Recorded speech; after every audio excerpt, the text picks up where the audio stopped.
Good morning. Apologize for being a couple minutes late. I think they called it in the business of busy news day that we've got for you today, so lots to talk about. So apologize for the delay. All right, first just want to touch on the budget. Obviously Monday, August 12th, will be the City Council Budget Workshop at 8:30. We'll go throughout the day, give us, hear from all of our departments briefly on the kind of the high level changes and accomplishments of the past year and what's being proposed. So certainly encourage folks to come out for that. And then the public budget hearings are scheduled right now for September 4th and September 11th. It's a $311.4 million budget. $77.9 million in the general fund. Millage rate remains at 4.2895 as it has since 2012. This does include the implementation of year 2 of the salary study, which is about a $2 million lift on top of the $2 million lift that we made in year 1. So another heavy investment into our people and making sure that we're paying competitively. This budget includes 872 positions, which is 23 positions fewer than the last budget year. And so it's right about in line of going back to the fiscal year 2022. So that a couple years after that, and before we started, that number had started to creep up. So we're down about. We're trying to get more efficient, and we're down. So we have about 23 positions fewer proposed in this budget, and 3% cost of living increase for the COLA for all of our full-time employees. Happy to take any questions that you have if you've reviewed that. I'll answer certainly what I can. Secondly, the downtown parking. I want to thank the legislature for passing State Statute 715.075, which went into effect on July 1st. This is ultimately to put some much-needed additional requirements and accountability as it pertains to allowing private parking and private parking or parking on private lots. There's 3 really big points to this statute. That number 1, the owner or operator of the private parking lot must place signage that is clearly visible to the people entering that lot that says that this property is not operated by a governmental entity. It should list the rates for the parking charges for violating the rules of the property owner or operator, provide a working phone number, emphasis on working, and an email address to receive questions and complaints, and provide notice of what is now required, which is a 15-minute grace period for camera-operated private lots. When you pull into a lot, as long as you don't take a space, you are required now by state law to allow 15 minutes for someone to be in there and not issue them a ticket when they leave if they have not taken a space. So not only is that that is also supposed to be on the signage, and the clear rules about their appeal process. The signage may be regulated by the city or county in which the property is located. An invoice for the parking charges issued must include the following statement in uppercase type. This invoice is privately issued, is not issued by a governmental authority, and is not subject to criminal penalties. And if you are giving an invoice for parking charges, and that's, you hear the word invoice, not ticket, because there is no legal ability for a private lot owner to give any kind of ticket that the city could give. It must include a method to dispute and appeal the invoice. The appeal process must go first to the owner-operator. If they want to appeal, they have 10 days, and after receiving that judgment, they have the ability to appeal to a neutral third-party adjudicator.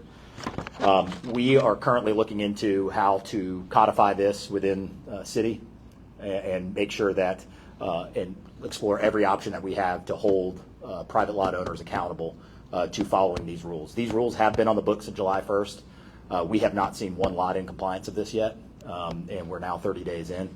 And frankly, why I'm so thankful that the state legislature has taken this on is that this business model is completely formulated around using the mayor and using the city as a human shield. And so the confusion that it causes, and when a ticket says municipal parking, as just happens to be the company's name, that issues this by mail. By the way, the city gives no parking citations through the mail. This business model thrives, and revenue generated thrives on creating confusion and making it seem as if this is coming from the city. Otherwise, you wouldn't call the ticket municipal parking. That is completely an attempt to scare someone into paying a ticket of which they'd have no legal obligation to do. As you guys can imagine, we're already inheriting our own parking changes and in dealing with the changes in that and the anxiety that causes. We asked in our survey many months ago, we asked 5,000 people who use parking downtown, does the city control the blue lots or the red lots? 31% of people that use our parking think that we control the red lots. And that's exactly part and parcel of what this business model is attempting to do. So I'm very, very appreciative that these have gone into effect, and we are going to be very urgent about making sure that all of these private lot owners are complying with these rules. Having the parking inventory downtown is a good thing. If someone wants to pay what the market will bear, and if they're charging $4 or $5 an hour in a private lot and someone's willing to pay that, having additional inventory is not a bad thing. However, creating the confusion and leaving the problem and the obligation to the mayor or to the city as to any predatory practices that are happening is not fair to the city. It's not fair to the resident. And frankly, what it leaves us with is when a visitor comes here and parks in our town and gets a ticket in the mail, and they don't delineate between whether the mayor gave it out or whether a private lot gave it out. What they said is, I had a bad time in Pensacola because I got a ticket. That's what happens, and especially when they feel like it was on unfair terms. And so being able to regulate some of this is long overdue. And as I said, we're having conversations internally right now about taking this state statute 715.705 and adopting it as quickly as possible into our code to ensure that if there is noncompliance at these private lots, that there's something we can do about it. So very, very welcoming sight to have that on board and get that going. Just while we're on the topic, you guys may have heard me mention in interviews or out in public we're talking about how who uses downtown parking, because there's a lot of conversation out there, whose tax money is it if you're going to start charging more parking. This is the map since April 1st of every user of parking, city parking downtown. So we've run the numbers, last 52,000 transactions. 85% of the transactions that have taken place on city parking spaces are people who do not live inside the city limits. 85%. And then if you look at users, it's 80% of the users do not live in zip codes 32501, 02, 03, or 04. Because there's lots of fodder out there about, well, we already pay taxes for this. Well, if you don't live in the city limits, or you don't own a business, or you don't own property in the city limits, you are paying a fraction of any revenue towards the city. The only thing that you would be paying if you, say, live in Gulf Breeze or Pace, the only thing you're paying towards our budget right now is local option sales tax, anything you buy, and local option gas tax. Both of those taxes, in fact, are based in the agreements as a pro rata share of our population versus the county. So in short, what that means is just because you come spend money in the city limits, whether you buy a beer or you buy a meal in the city limits, there's a big misnomer out there that somehow those are the dollars that goes to the city government, and then if you spend in the county, that is not how it works. If it did, we would be getting about half the pro rata share.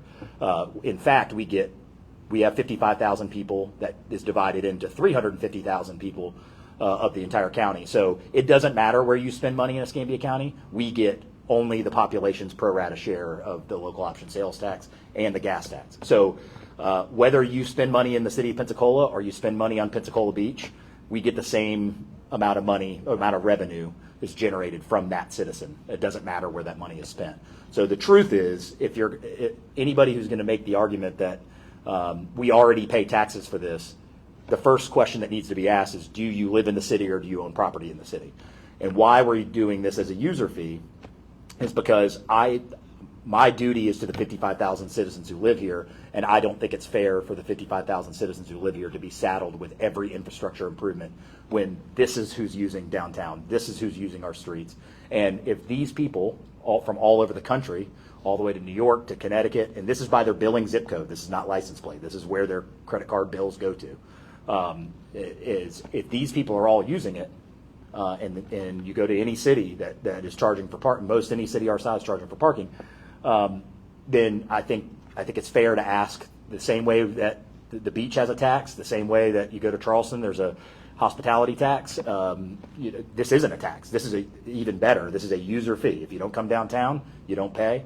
And if you do come downtown, you do pay. But I just wanted to give you the illustration. This is from our data from Park Mobile, and we're happy to provide you, if we haven't already, with the complete breakdown by zip code of every single use and every single transaction since April 1st, since we've gone to Park Mobile. So this is probably not up to the day. I'm guessing it's up to somewhere in the end of June, 1st of July is probably what this map is, but certainly something that we can continue to update. And happy to take your questions on that. Two other big things. Number one, I had a phone call with leadership at ST Engineering this morning, and I've given them the update on the following. I've asked them by September 1st that they provide the number of jobs that have been created specifically within Hangar 1. That is part of our requirement, part of our clawback, part of our agreement from many years ago with the county, is that job creation. The city is obligated to that, and I would like a report. There have been reports filed on the overall hiring. They have not been pertained to specific hangars, so I've asked for that. I've asked for a strategic plan for growing the workforce by September 1st. That is something that has been asked for in previous years. I'm not sure it was in previous administrations. I'm not sure if it's been provided, so we're asking for that now. So immediately following September 1st, the first week of September, I've asked ST leadership to come here and walk through that strategic plan of how we're going to build this workforce here and what that investment is. And then my goal would be to turn soon after that and go into our community, Florida West, Career Source Escarosa, PSC, UWF, and that we have a conversation about making sure that we're all on the same page with clarity about how we maximize this economic development investment that our taxpayers have made. The bottom line is this. I look at community engagement and community investment as a two-way street. And certainly the city is in the county and Triumph and FDOT have done their part. We've put up significant funding to make sure that ST is here and creating jobs here. That is our investment. We expect an investment. We expect when there's questions being asked about things in the city that someone's here to answer those questions. That's what we expect. We expect clarity in what their strategic goals are. So that is the new standard that we are asking for. And if we reach a point where these things aren't fulfilled because we're too busy building hangars or building A&P mechanic schools, then we'll pause those until we have this cleared up. I have shared that with ST leadership. They're aware of it and understand where we are. So I look forward to getting this information back from them by the end of this month, and then we'll continue to keep you briefed on our conversations moving forward as a community. Last thing on the big list, I've got lots, but I'll just cover these few things. Obviously, Maritime Park is going to be the big conversation. Parcel 5 on Thursday, and just to give you my perspective, this office, the mayor's office, was tasked in February of 2022 to take an option for parcels 4 and 5 and turn that into a lease.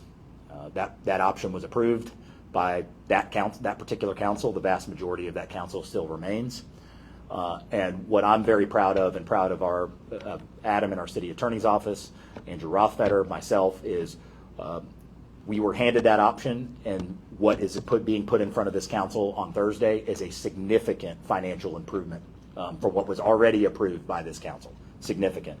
Just as an example, there will be $902,000 in rent alone paid from the signing of this lease, if approved, until substantial completion, and the previous option approved by council was $0. So that's $902,000 of found revenue just in the new negotiation. Second, you guys are aware, we did not provide a tax abatement from the city.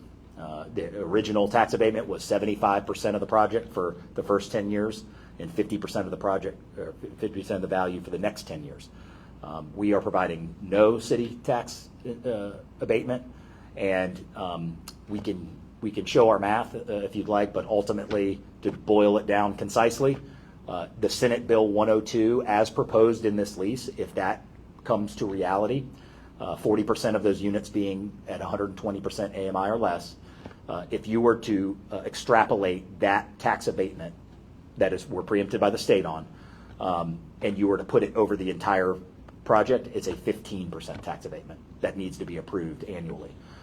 So ultimately, we've gone from a 75% tax abatement on the entire project to a 15% tax abatement. In truth, it's only on, and how you get to that math is it's only on the ratio of the affordable unit. So if we assume 200 units, 40% of those are affordable, then the abatement of 75% is only on that portion of the project. So that's how we get to that. It's about 30% of, it would be a 30% abatement if you only counted the condos.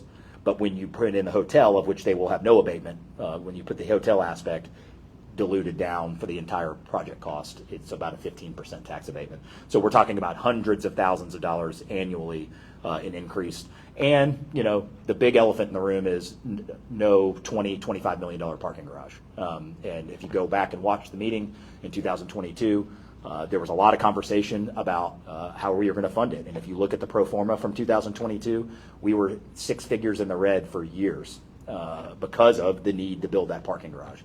What is in front of this council now, that is an improvement of what they approved in 2022, is there is no parking garage. There is no parking garage to fund. We're able to do all of this. The same general, I think it assumed $110 million of value. All the pro forma that was put in front of them in 2022 assumed that. If we assume that exact same number, you're able to do that without having to fund a parking garage. So again, I'm proud of the job that this administration has done. If there's debate about roof shingles and paint colors and priorities and those types of things, certainly I've asked the council that they represent the community. Those are conversations that they have. And if it's not approved based on a change and a shift in priority for the project, certainly that's well within the council's right. But what can't be said is that we have not taken the approved option agreement, brought a lease that is not significantly better than what they had already approved 2 years ago. So looking forward to that conversation and seeing what there is for us to do. So sorry, so one more thing, John, my bad. You have in front of you, just really quickly, you have in front of you an update. I will not go through it all and put you to sleep, but you have a progress report on 24 for 24. I brought to you guys in January the 24 priorities for 2024 for this administration, and I've provided you, and we will be putting on our website for the public to see exactly where we stand on all of those projects. So you've got that in front of you, and again, same thing, happy to take any questions that you have, but that's it. There, on Aspire, you just said the non-affordable units were condos. I thought they were apartments. Yeah. I apologize. Housing. Yeah. It's clearly in the lease. Residential units. Yeah. No, we're not. They're not turning it into something else that isn't in the lease now. Thanks for getting that corrected. On that project, it's just to clear up something that in my mind, I think we brought back in one story the AMI that we were referring to. Was it 92? Was the AMI that we were referring to? I don't know. Again, this is all outlined in state statute or in Senate Bill 102 that you get a 75% tax abatement. You're required for 40% of your project to be at least at 120% AMI or less. Right. I'm so sorry. I was unclear with my question. So is the City of Pensacola saying, or are the planners saying that for some reason we reported 92,000, and that just seems super high as an AMI for Pensacola with the FRED data and the Yeah, I was going to say that's all black and white information. I'd have to have we can get that number to you. We'll get through that. I think we just had a wrong number. I sure want to make sure. No, and I'm glad you do, because sometimes there's a lot of confusion. Someone will Google it and then they'll say it's this number and that number. Right, exactly. This is not a City of Pensacola opinion on what AMI is. We follow state regulations. Absolutely. Yeah. I looked up all this federal data and it was so different that okay, exactly. Yeah, no, I appreciate you making sure that that's clear. I don't want to take that point to an extreme. I don't want to give you the number I believe it is because I don't want it to be incorrect. But we will get you the number that we are working off of. And when I say we, as it pertains to this Senate Bill 102. And so you can, of course, back up rents. And I think one council member, Councilman Jones, council president, rightfully pointed out in one of our earlier discussions is there's a lot of discussion about, well, 120% is market rate. Yeah, it's market rate for the entire county. The truth is the market rate units that are for rent at Maritime Park are not going to be the same rent as the 120% AMI based on its location and all of that. So yes, that is true, but these are units in a prime location of which would not be affordable if they went to market rate. So there's a little confusion around saying, well, 120% AMI, that's pretty close to market. Yeah, when you look at the entire county, it is, but not when you look at Waterview property and how the rent correlates there. So I think that's an important distinction to make, is that 120% AMI in that location is a significant discount over what a market rate unit is going to go for. I had Jennifer Breyer on radio this morning. She said that this won't come back after this lease is approved. The design won't go back before the council for approval. Yeah, I would have to get with Adam on that, as she mentioned to him yesterday. That's a big blanket statement. Based on what? Of course, if the exact lease has 0 deviations in it, 0 requests, 0 permissions required, then yes, like any lease, if they approve it and we follow the letter of the lease, then no. How many times would a lease need to come back to council that's already been approved? Now, if there's an amendment to that lease, we're talking about design, though. Yeah. The lease, the ground lease, but it says certain number. I'm sorry to interrupt you. No, go ahead. No, you're good. No, go ahead. All right, I feel like my kitchen table. So, but what you're looking at is they're agreeing to do a minimum investment of $55 million, certain number of units within a range, but the design of the units and the height of the building and whether it fits the west side plan or not, does that come back? What comes back to the council, I guess? We can get you clarity within the lease. There are controls in place that are in controls within our land development code right now. There is not. It's not the wild, wild west where they can just build any building they want that doesn't follow code. That being said, Councilwoman Breyer could have asked in the option if she wants it to be Tudor style. Then we should have had that discussion already. At the end of the day, they're going to be able to follow the normal rules that everybody else has to follow for that area. So there are approvals in place. They don't have to build what they show us in the design. No, that's not correct, because there are benchmarks of what they do have to build. A certain number of units, certain level, quality of hotel. I guess not. I don't know. I don't know which project you're referring to that they show a rendering 4 years, and it ends up exactly being that. Yeah. They gave us last month. Yeah. Did News Journal publish? We published. Yeah. Again, I could. No, it's all right. I can point. How many amendments have we seen at the Hawkshaw property? We've had 7. So, how many have we seen at the hotel that's being at South Palafox? Development, there's a reality in development that sure, there could be modifications that are made to that. I think it's showing naivety in how development works to say this exact building must be built 4 years from now, and you better not change the window tint, and you better not change. That's an unrealistic expectation. There's still people upset there's not a lighthouse. What we're saying is yes, there are controls in place within the lease that no, they can't go. They can't show us a photo of that, and then I love Waffle House, but they can't build a Waffle House there after they've shown us that rendering. There's plenty of controls in place, and you're living in them. And there's a nice hotel there too. So there are controls in place that no, the scare tactic of, oh man, this isn't going to come back before us, it could end up being something massively different, I believe is misleading.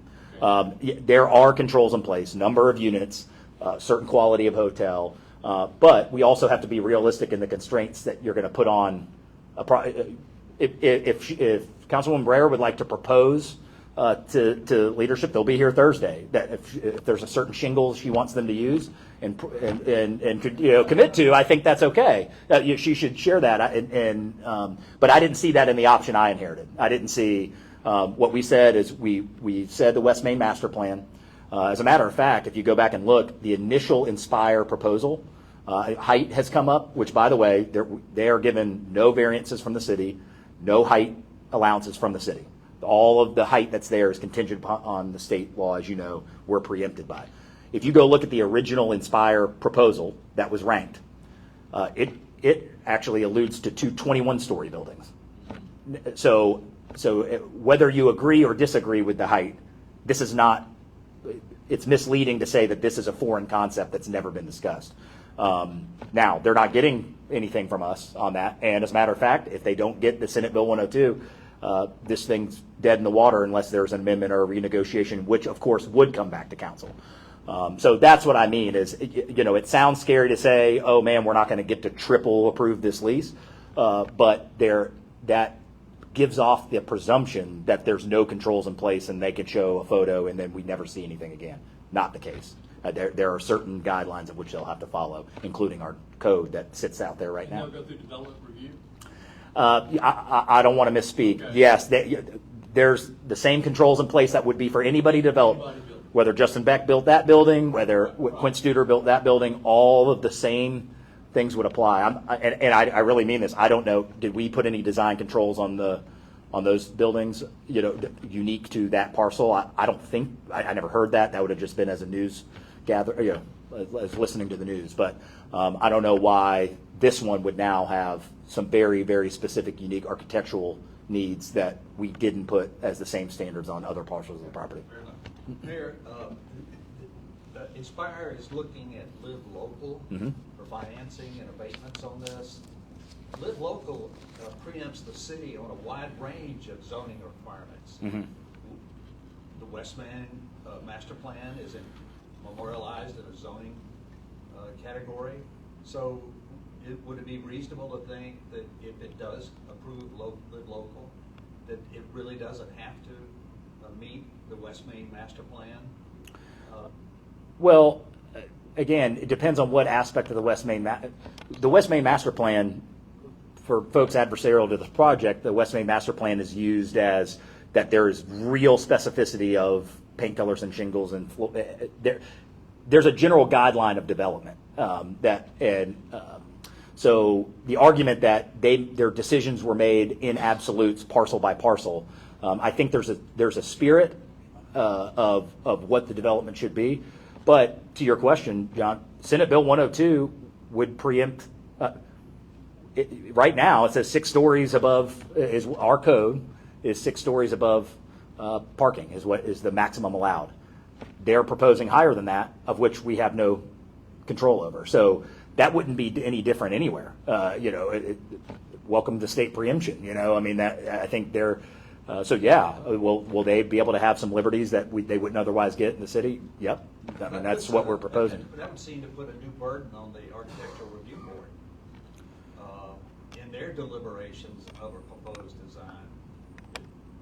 I couldn't speak to whether that would or wouldn't. I mean, I don't think that Senate Bill 102 allows you to, violate any land development code you want. That wouldn't be proposed. But again, I'd defer you to Adam on that. I don't want to pretend to be a lawyer too much into what the ARB 2 years from now will or will not be able to do as it pertains to this project. But certainly happy to get, if there's some specific questions you want us to look into, I'll have the city attorney do that. Yeah. No, go on. I was going to change gears to the SD engineering that you brought up. Yeah. In your talks with them, have you talked any more about the situation with the Chilean workers? The workers are looking for some type of severance from the company, and they've been open to that at all? I'm aware of the letter that Commissioner Kohler sent, and I think efforts to make sure that we take care of the folks in our community are valid. My concern right now is focused on the overall success of this project. That doesn't mean that those things aren't important, and that we want people to be treated fairly and with respect. Absolutely. But I'm trying to stay less into the telling a private company how they should operate, and because frankly, I don't have the expertise to tell a private company worth billions of dollars exactly how they should handle their employment situations. That doesn't make. I don't like reading about what's happened, the plight of these people. I think, I hate reading that for anybody. I'm sympathetic to that, but what I'm trying to focus on is the greater good of the expectations of success of this project. So that I don't. That is not discounting the efforts of Commissioner Kohler and Grace and others. I think that is certainly a fair conversation to be had. I'm not invalidating that in any way. I'm just telling you, for me, I'm focused on the big picture right now, which is needs to be a two-way street. We have invested into this project. We should expect, when we say we're going to quarterback this project, and we've had some wins in quarterbacking this project, the quarterback of this project should also be holding people accountable to what they said they're going to do. So that is what I'm focused on right now. So I just don't want it to be taken that we don't care about the plight of that's been documented. We absolutely do. And again, I think there's a great place and great advocates for supporting those people right now. But my conversations have really focused on the entire picture, because the city has an obligation to making sure that these jobs are created, and to make sure that Pensacolians are getting these jobs. And so that, as other folks, other leaders in our community have kind of taken the approach of taking on that specific issue, I'm really looking philosophically at the entire project and making sure that we're in a better place than we are right now. Just major switch of gears. As we watch Debbie approach the East Coast with projections of rainfall in Savannah and Charleston that are absolutely nightmarish, just 20 inches, 24 inches, one can't help but think back to our historic flood. Yeah. And one thing that we'll be focusing on today is, how ready do you think we would be for something like that? What plans or preps are in place? What improvements have been made that have been tested and tried? And how vulnerable are we to that type of event? Yeah, well, it's topical in the sense that we're having a conversation about a stormwater assessment here that we haven't raised. We were prescribed what the stormwater assessment in the city should have been 3 years ago. I believe up to it was going to be 110. We were at 70 per ESU. It was going to be 110. We only raised it to 80. And that delta that we've left the last 3 years has been about $4 million of infrastructure that would have otherwise gone into cleaning stormwater ponds, having grant matches to build new ponds, things like that. On one hand, there's conversation about making sure that we're responsible, fiscally responsible with the taxpayer dollar, which is an absolute primary function of this government. On the other hand, to be prepared for things that are in the news today and certainly affected us greatly 10 years ago, we have to face some realities. And the reality is we're supposed to be at 137 now, and we're going to 120. That we're going from 80 to 120. That's a significant jump for larger homes in our community. Smaller homes in our community, we're talking about maybe $20 to $25 a year, maybe $2 a month. But we've got to take seriously for when events like that happen. We all feel the pain of it. I mean, if it just rains hard here for a couple hours, within the city limits, we've got streets shut down, we've got to block off. We've got some real things to deal with, and we've got a list of about $150 million of stormwater projects. Our top 10 stormwater projects to fix would be $150 million. Turns out we don't have $150 million sitting in our, you can check the budget. If you find it, let me know. But we do not have $150 million laying around to make those fixes. So we've got to take serious as a community preparing us for things like that. And that's what's coming up in conversation this Thursday. That's the letter that went out to our city residents that we're going to have to up that fee. And so you can't have it both ways. We can't say, well, we don't want to pay another $2 a month or $3 or $4 a month, but also make sure we're protected from stormwater issues. The reality of that stormwater assessment and the way it needs to be looked at is the citizens of Pensacola pay a stormwater assessment in replace of containing their own stormwater. So I don't think there's very many residential stormwater ponds. There are people, if they got that, they'd probably rather have a pool than a stormwater pond. So it's our job with that funding, has to be used for stormwater by law. So it's not, hey, give us this money and then we might spend it on stormwater. It's got by law, those employees, infrastructure, equipment, all has to be spent specifically on stormwater. That's what that fund is to say, all right, well, this neighborhood, this region of our city doesn't have the proper stormwater mitigation, so you are paying us to go take care of that for you. And to do that rightfully, to do that correctly, it's got to be the correct number so we can take on those problems. So it's one of those difficult situations as mayor. No one wants to go to a citizen and say, you pay a little more, especially right now in the way inflation is. But if my other option is to say we're super susceptible for flooding for the next 10 years, that's a much harder conversation to look someone in the eye when their house has been flooded, or that we lose an entire street in Cordova Park again, and say, well, at least your stormwater wasn't as high. I don't think that those folks being flooded out of their homes would like that answer. If what we said is, don't worry, we saved you $25 a year. That's why we're taking that on, even though it's a little bit difficult.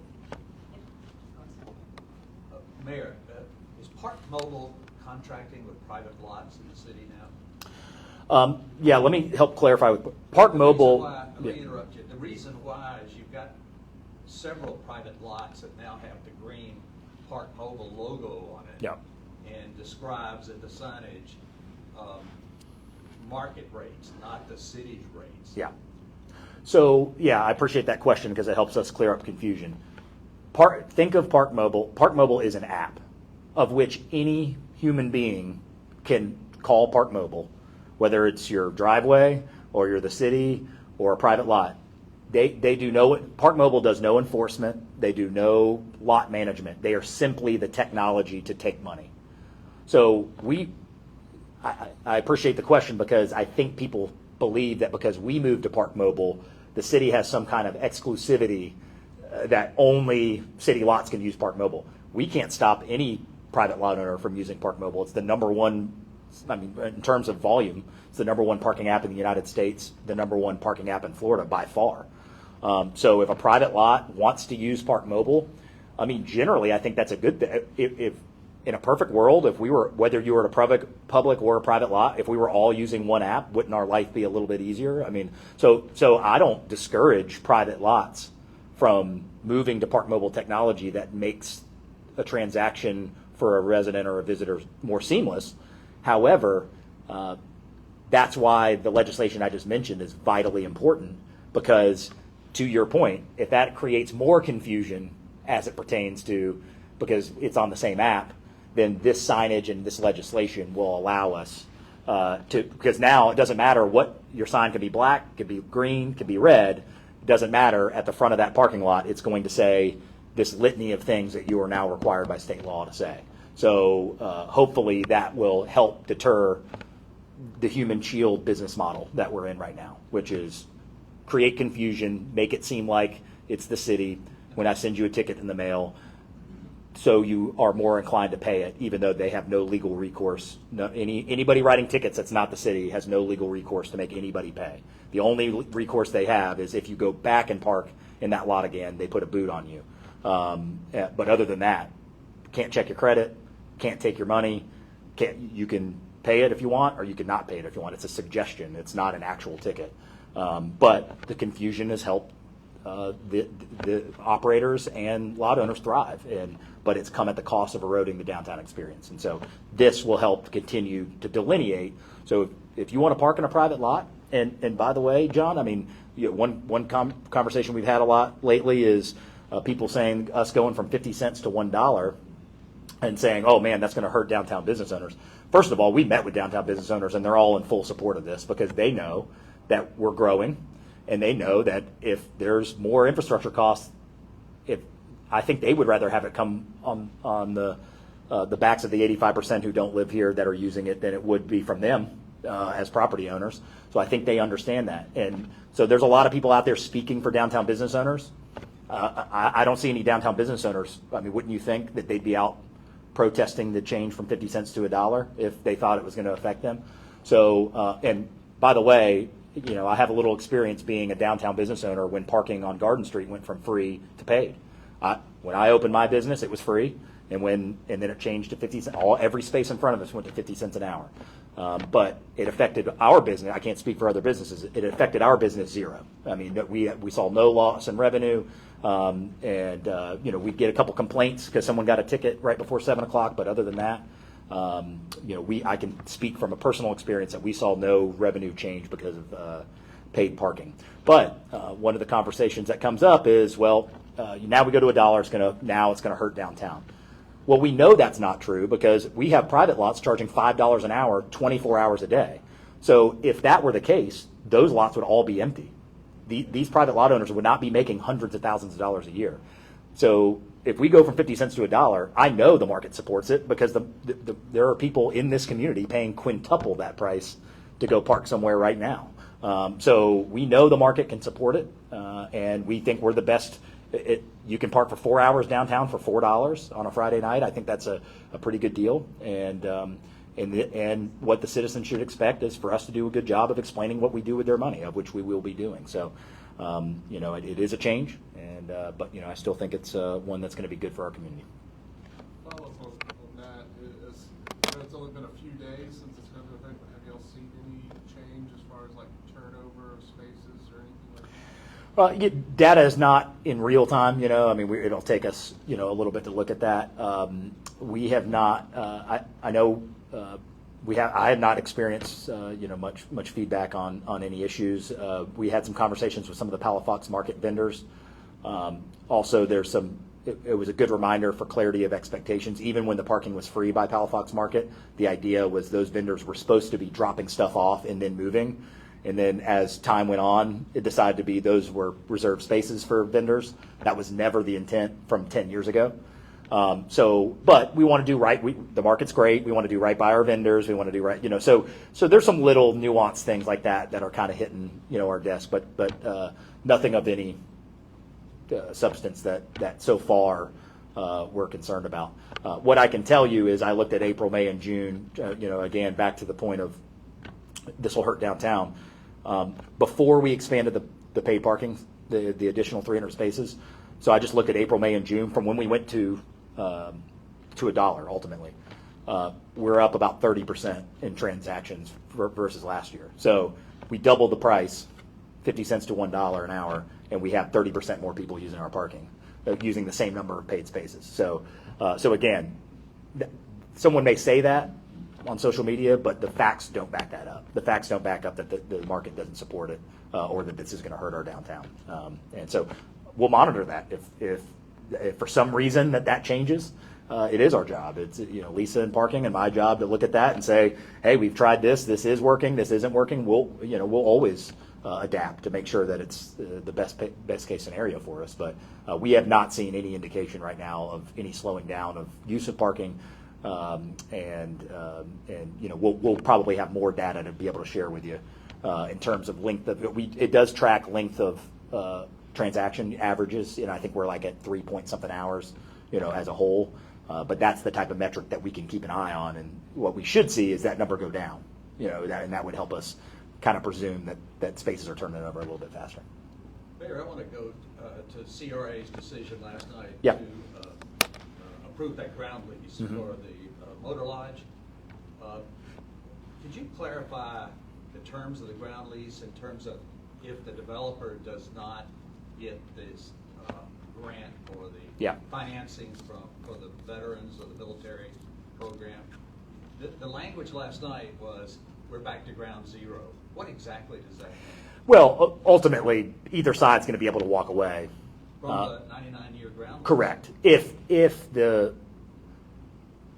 To put it in a real term, I'm not going to attempt to be a lawyer and give you every bullet point of the lease, but what I'll tell you in principle is that if they are not awarded that tax credit based on the military usage, it's not a feasible project as performed for them or for us, right? So my guess would be if we play out your scenario and say, well, let's say we don't get the credit, then I'm sure we would have a meeting with them But there's a very real scenario we would be back to the drawing board, either looking for some other tax credit. I mentioned in the meeting yesterday, there's still the opportunity that we could partner maybe with the county or someone else and repurpose the existing units. That's not off the table because they're not going to demo that ahead of closing on the property, as they mentioned. So what I could tell you is our fingers are crossed. I think that's a great project. Again, we're talking about 60-70% AMI, homeless veteran housing. It checks all of those boxes of exactly what we want, and it deepens investment in an area that needs investment, and that we plan on investing at least $5 million of grant dollars into commercial investment there. So very, very excited and very hopeful. And as a matter of fact, even after that meeting, Alex Smith and I discussed, whatever door we need to knock on in Tallahassee or whatever to advocate for this project, we'll be doing, because it's that important. What's the city's lift if it's successful? In terms of financially? Yeah. Well, ultimately, our subsidy is the deferred cost of the land. So if we assume our sales price just right around $1 million is what we paid for the building, or for the building and the property. As they mentioned a little bit, they touched on it in the presentation, is that at year 17, ultimately year 17, once they clear their 15 years of financing, they would pay the $1.1 million back in some form, or start paying market rate rent on the ground lease for the existing remainder. So look at the subsidy as ultimately a float of the property value for about 17 years. So it doesn't just go away. Look, there's deals like this where at the end of the day, John, you don't provide homeless transitional 60 and 70% AMI without a subsidy, a massive subsidy. And that's what this is. Our give is the dirt, and even in this case, we would be able to get that funding back, and it's not just a donation or anything like that. So, we had our outside consultant, the CRA, that looks at these deals for us, look at it, and they've signed off on it. They think it's a very good deal for us, and so we're confident in that this is a fair deal for the taxpayer and a great thing for the community. Just to make sure I understand you, back to ground zero means a mutual decision, the executive and the developer, to either abandon the lease with conditions or whatever, or to continue the lease as the Florida Housing Finance and all of that better understands what everybody's trying to do. I guess, let me word it this way. The significance of that, not getting that tax credit is a deal breaker for the current form of the lease, is what I would tell you. So I don't think they would want to proceed with the existing form of the lease, nor would we, if they don't get the tax credit. So it really is contingent upon that. And so you heard Victoria say that's why we had a little urgency in getting this going, is because, and they rightfully pointed out, we've talked about in this room 4% deals and 9% deals and how competitive 9% deals are. The target we're trying to hit here is that this is a specific bucket of money for within 10 miles of specific military bases within Florida. So the pool of people applying for this is significantly smaller than your typical 9% tax credit deal. So that's why time was of the essence, and that's why they're seizing opportunity to say, hey, now we're competing with much fewer projects within this area that are ready to go right now. And so I'm proud of Victoria and Hillary and the whole team at CRA and that developer to say, hey, let's get going and let's give this our best shot to be able to take advantage of this tax credit that's available to us. So yeah, again, without trying to attempt to get into legalese, what I'd tell you is something's going to have to change for all parties if they don't get the tax credit. So really it would be back to the drawing board, either with them or with someone else. But the lease that was approved yesterday really ultimately is contingent upon that tax credit being awarded. Mayor, on the parking law that went into effect in Yeah. July, I guess as it stands now, who's responsible for enforcing that? And then if the city's gonna adopt something, what's your timeline on that? Yeah, so we're looking into, as it sits right now, it's a state statute on the books. And obviously there's not clarity and enforceability. There's nothing in the statute that says it's a X dollar fine or anything like that, right? So we're looking into that. We believe generally that if it is adopted into city code, that allows us to have some enforceability. I can't commit to that yet, and it would be too early to say what that would be and all that, but the primary reason for adopting it in our code is, number one, we're preempted by it anyway, so it needs to be within our code. And number two is that it should give us some additional ability to say, well, if you aren't in compliance of this, there's something we can do about it. And so timeline, it's just too early timeline-wise. And look, again, our goal is not to be unfair to private lot operators. I mean, frankly, if I were a private lot operator and I read this, I would expect, private lot owner, I would expect that the private lot operator who I'm paying 50% of my revenue to, millions of dollars a year coming out of this community, I would think they should be reading the statutes and knowing that they're out of compliance. I wouldn't expect some local business person to be thumbing through Florida statutes and seeing if their parking lot applies. I mean, that's just my opinion. If I was paying someone a lot of money to manage my lot, I would kind of have hoped that they had mentioned this. And so now there's going to be a scramble to get these signs up and to be in compliance. If you can find one lot, feel free, media, to drive around. If you can find one lot that has tickets posted, this is not the government, all that. I've not seen one of those signs yet. It's probably pretty big because there's a lot of things they have to put on there. So my presumption is 0% of lots are now complying with this. We want to be fair to those lot owners and operators that we know they're not going to have this sign up tomorrow. We get that. So it's not a gotcha, but again, thank goodness someone has stepped in, realized how this business model works, and that some of these predatory practices that thrive on the confusion and thrive on letting the city hold the bag for actions taken in private lots is now mitigated in some way. So I'm very appreciative of that and appreciative of the state legislature for taking this on, and hopefully this is just part of continued things to come to make sure that our citizens and our visitors know the difference when they pull into a lot of how those lots operate. Clearly, I'm in the wrong business. I think I need to be a parking afterwards. Following up on stormwater, we got one more. I'm going to read it to Yeah. you. That's okay. At Monday's agenda review, Councilman Bayer questioned whether the stormwater fee should be broken down further because he says somebody with a 3,000 square foot home would pay the same as one double the size. Is that a valid point? And should the formula you said a third party put together be re-looked at? Okay, so we've looked around the state. Councilwoman Breyer and Bayer have mentioned this previously. Why don't we do this granular look? It would be about $150,000 cost. What we know is no one in the state of Florida is doing that. So this is what we're talking about is perfection versus the law of averages. And the law of averages, every time someone's looked at this around the state, we cannot find an example, and maybe there is, I'll always leave that out there. We can't find an example of around the state of Florida where someone is going so granular on the residential side. Because the averages tend to bear out to be accurate. And the analogy I've used in previous meetings is, what would also be fair is if we weighed everybody's garbage when we went to their house and you only paid your monthly fee based on, right? I mean, if I have less garbage, I'm a single person and it's one person living in an 800 square foot unit, why are they paying $28 and a family of 6 is paying $28? That's completely unfair. Let's do a study on and let's buy everybody a scale and let's put the garbage can on, and now let's make sure that it's really fair. That would be the most fair way to do it. It's just not realistic. And so that's what the difference of what we're talking about is perfection versus reality. And we just know that the data supports the reality that these windows or these buckets may hit the target of what we're trying to accomplish.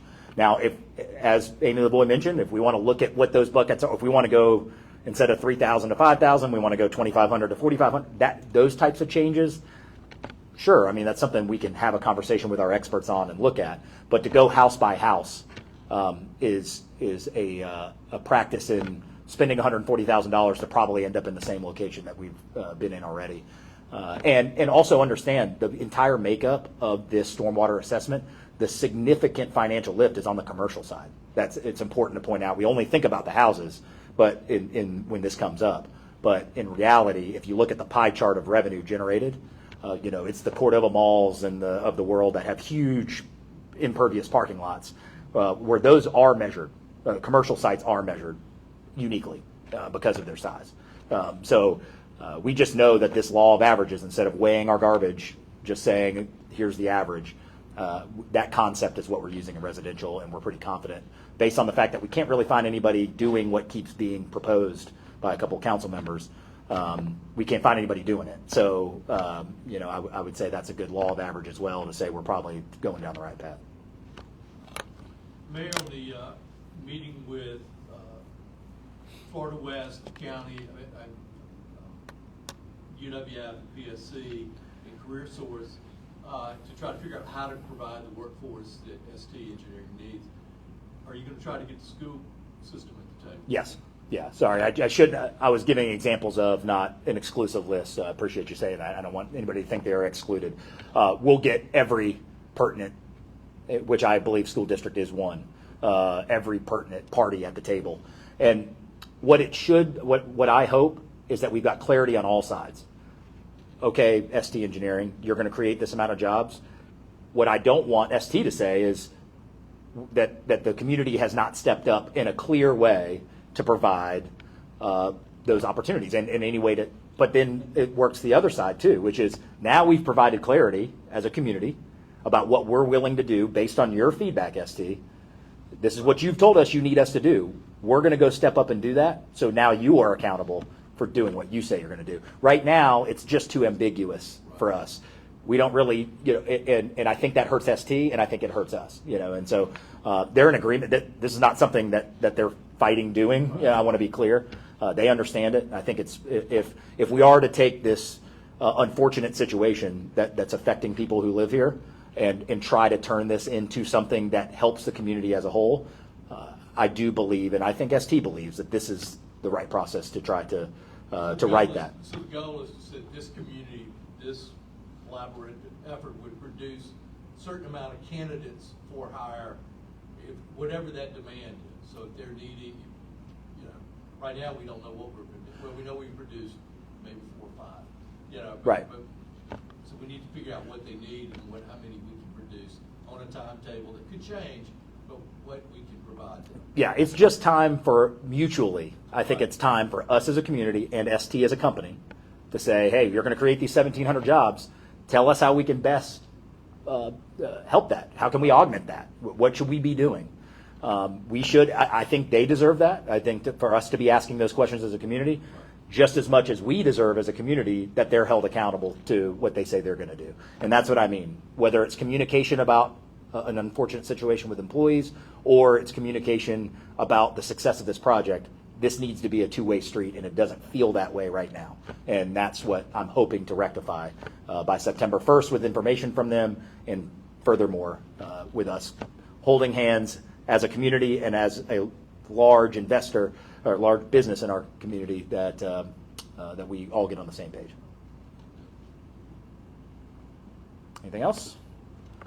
I will mention National Night Out tonight from 5 to 8 p.m. with our PPD at Roger Scott Athletic Complex. I did want to mention that as well. I will be there, and we'll have trucks and canines and everything for the kids out there. So 5 to 8 p.m. out at Roger Scott tonight. But that's it. Thank you guys so much.